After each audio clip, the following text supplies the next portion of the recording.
Stockport has a wealth of ghost stories, and I'm indebted to thepeculiarpath.co.uk for its detailed descriptions.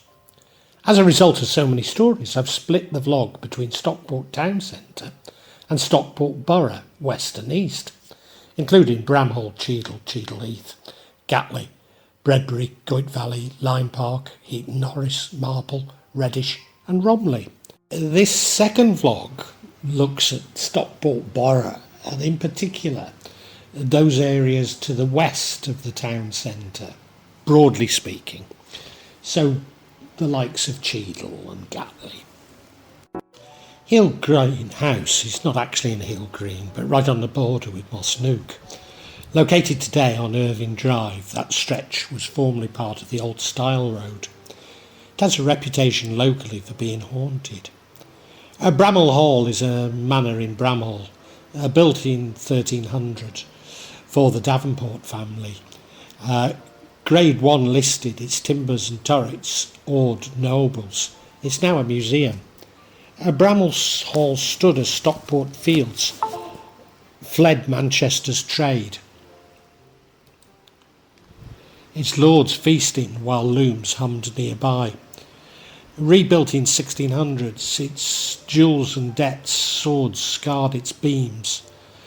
Those Bramall Hall ghost stories draw seekers to its creaky stairs, where shadows stare unease. From its walled gardens to its dusty lofts, the manor guards grim secrets. The lady in white was reportedly killed alongside her lover in Macclesfield Forest. A maid who wanders the halls wearing an old russet gown, and the Red Rider, a horse rider wearing a red cape.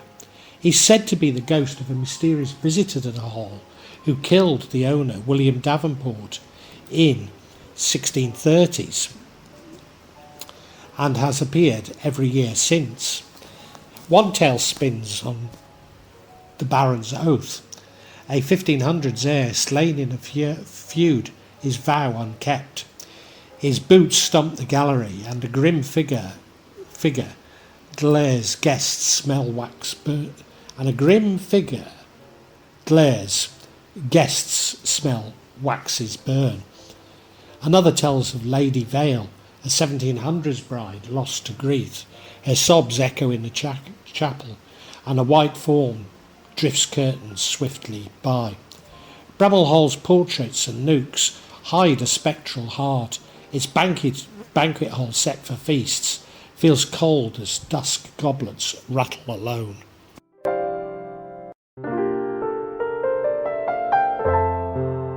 Cheadle Bulkeley Hall in the 19th century, it was written that one of the bedrooms here had a bloodstain which nothing would erase, similar to two I've reported on in my native Shropshire, and a female ghost haunted the site, although her story was unknown.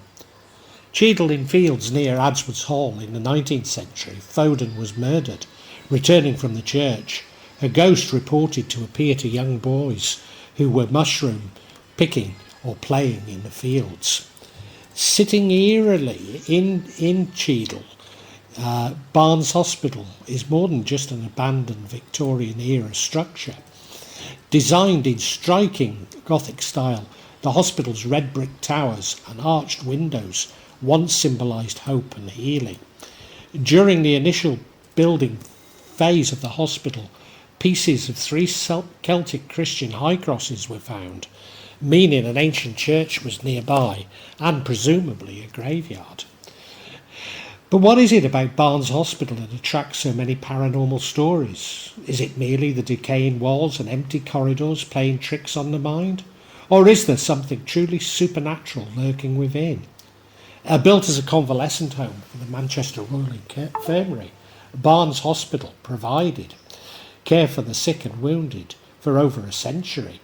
During the war, it was used to treat injured soldiers, adding layers of emotional and historic depth. After years of service, Barnes Hospital shut its doors, leaving behind an empty shell and, some say, its lingering spirits. Visitors often claim to see shadowy apparitions moving through the abandoned hallways. Some describe them as nurses in old-fashioned uniforms, still tending to their long-departed patients. One individual reported that he saw a nurse, clear as day, doing her rounds of the patients. Only there were no patients, no beds, and the tune which he was whispering echoed deafeningly around the entire building. Echoes of faint sobbing have been reported in the wards, particularly near what used to be the children's section. Some believe this could be a spirit of a child who never left. One of the most notorious spots in Barnes Hospital is the Grand Staircase. Many who have ventured there at night report feeling a sudden drop in temperature, as if an unseen force is watching them or following them.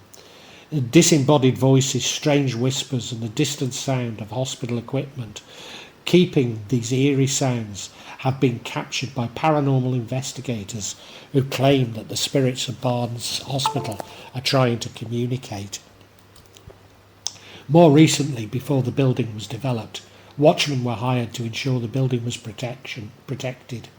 Most of the watchmen reported seeing people walking past windows and even the distinct shape of patients in beds in their peripheral vision.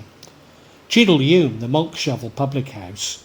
In 1973, Tom, a former landlord of the pub, appeared to the new owner 2 years after dying in a motorway accident. His pale form told the new landlord to take care before disappearing. Just by St Mary's Church in Cheadle once stood a striking timber-frame building known as the Old Rectory. For over 4 centuries it occupied this quiet patch of land, shielded by high garden walls, before it was demolished in 1939. Today little remains. Cheadle Post Office now stands in its place, and the building itself survives only in photographs. There aren't that many of them, and memory. In the early 20th century, reports began to circulate in the local press of a ghost at the rectory, an apparition seen. It was claimed by members of the household and heard by others. They were publicly acknowledged by the rector himself, the Reverend F.A. MacDonagh, and whilst belief in such things was waning elsewhere, Cheadle's haunting briefly caught the attention of the nation. At the heart of the legend lies a curious claim that the ghost haunting the rectory was no local spirit at all, but the abbess of Godstow, displaced from her Oxfordshire convent during the dissolution of the monasteries. As the story goes, when Henry VIII closed the nunnery at Godstow, the abbess sought sanctuary in Cheadle. With her fellow nuns in tow, she is said to have taken up residence at the rectory, which by some accounts may have originally served as the manor house for the Bulkeley family. She petitioned in vain to return to her convent and eventually died in 1559 of a broken heart. Local tradition maintains that she was buried in the chancel of St Mary's Church, where she is credited with building 3 years earlier. In October 1904, the Manchester Evening News reported that the rector, Reverend F.A. MacDonagh, had spoken candidly about haunting. He stated plainly that he believed in ghosts and saw no reason why spirits should not linger in places they once loved. He had never seen the spectre himself, but he said that his wife had, and that members of his household had repeatedly heard unexplained noises, most notably the rustling of silk dresses, as though someone was passing along the corridors. According to MacDonagh, the figure was believed to be that of the displaced abbess, a gentle and dignified soul who had never caused alarm. When All Hallows Eve arrived that same year, the household remained alert, expecting some spectral appearance, but nothing occurred. Despite this, MacDonagh's beliefs remained firm. The strangest accounts, however, did not come from the rector himself. They came from those who previously lived in the house, visitors, staff and servants. One maid, the servant of the guest from London, repeatedly saw a lady in black multiple times. On one occasion she glimpsed her standing on the landing, visibly only for a moment before vanishing. On another, while in her mistress's bedroom, a man in shirt sleeves entered the room, adjusted his necktie in the mirror and left without a word. It was said that he appeared as solid and real as any living person. The second figure, distinct from the abbess, sparked speculation that more than one ghost may have haunted the rectory. The Stockport Advertiser, writing with dry wit, noted that others of the opposite sex are similarly drawn to the building, hinting at possibly of the former rectors or past inhabitants still pacing its halls. By November 1904, the haunting had become a major media sensation. The Stockport Advertiser remarked somewhat gleefully that their original report had been copied by most of the newspapers circulating in England. Crowds packed St Mary's Church in the hope that the rector might elaborate from the pulpit. But despite preaching on the pious dead, MacDonagh refused to make any further mention of the ghost. The press noted the morbid curiosity of the congregation with amusement. The Advertiser even speculated that the ghost's popularity owed more to its half-dinner backdrop than its spectral credentials. Unfortunately, one article lamented, the house now, after recent renovation, affords no inspiration of the weird and ghostly character of the haunt of spirits in olden days. 3 decades later, a new rector took up residence, the Reverend W. Brown Pollock, speaking at a parish event in 1932, admitted with a chuckle that he'd thoroughly exercised the building on his arrival and had never seen a ghost since. He joked about walking the halls at all hours without incidents, but he did not dismiss the stories outright.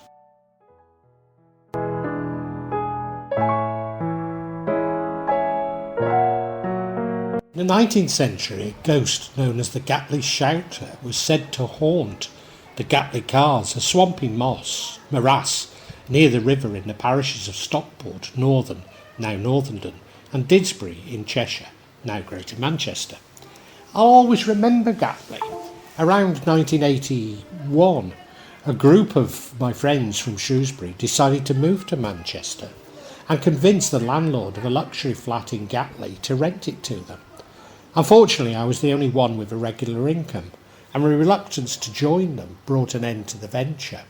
Although Plymouth remained in the area, for a while securing a job at Crazy Face in Stockport, during that brief period when Stockport and the Wirral convinced London music journalists that they were independent cultural forces, rather than sleepy suburbs. Fletcher Moss, on whom the gardens in Didsbury are named, writing in 1894, told the story in the language of the old folks who remembered the occurrence, and in 1898 he told another version, many of the same words but with additional details. He says that I'd been told the whole tale many years before by an old man who was then over 80. I'm not sure whether what he said was present at the Great Hunt or only remembered it. Both 1894 and 1898 versions may come from this source. The difference with the 1898 text probably being attributed to Moss adding information gleaned from other informants in the interim. In both tellings, the shouter was in life a dishonest tradesman who, after death, is being punished for giving short measures. In 1894 he is reported as lamenting, "Milk short, oh measure, butter short, oh weight, oh dear, but in 1898 the Gatley Shouter sang a verse of an old song, sang often in the Gatley cars when the moon was full. Milk and water sold I ever, weight and measure gave I never." Almost exactly the same lament with 2 different words was uttered by old Molly Lee at Burslem, and a more honest version by a milkmaid on Raven Meadows, Shrewsbury. Fletcher Moss's 2 versions, with their different details, are a salutary reminder that when a 19th century collector says a story is being told, in the language of the old folks who remembered the occurrence, this does not necessarily mean that what follows will be a verbatim transcript of what the storyteller in fact said. In earlier accounts the shouter is called a boggart, but in 1898 he is described as an uneasy spirit who came out of the grave in Northern churchyard and squeaked and gibbered about Car Lane to Gatley. Even in the first telling, Fletcher Most acknowledged to Mon and been a barrow. In 1898 he identifies him more precisely. I sure to Gatley Shouter were Jim Barrow's ghost. He come from Cross Acres t'other side of Gatley.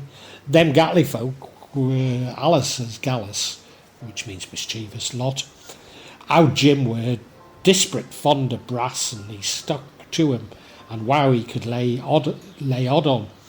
He'd flayed 2 fleas for one id and wad in en, and he did out scrat, got him in he womped, and he did so, and Jim mint been eared, he needs moaning, oh dear, watted milk, till folks got plaguey fur to going, yen rode after Dirk, and now comes a new passion to Northern, a scholar fresh from Oxford or Rome, or some weak as Chockerfo or Booklarning, and he played them hangment without the ghosts, these parts, and he said tackle him. So he got the parish, and he could read or pray a bit, and come with their Bibles, and one neat when the moon were out, I'd scrap mon and been fairing up, and thou to Scouter were being rarely fettled by the way, and he moaned.